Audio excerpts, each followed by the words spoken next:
And we're also going to show you how you can clean out the existing line that you may already have and make it work with a few modifications. Here's an old line that came off the house out into the yard, and then it was pointed up. It came up so that leaves and shingle gravel couldn't get out.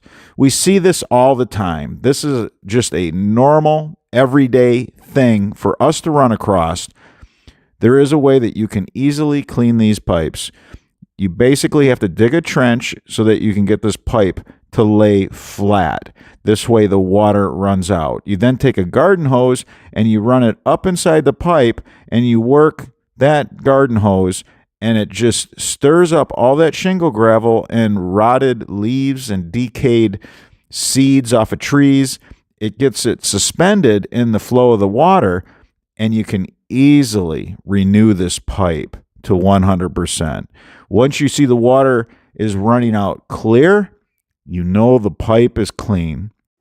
If you found any of this information helpful, give us a thumbs up. It supports the channel. If you have any questions about this installation, leave them in the comments section. I'm your host, Robert Sherwood, and until that next video,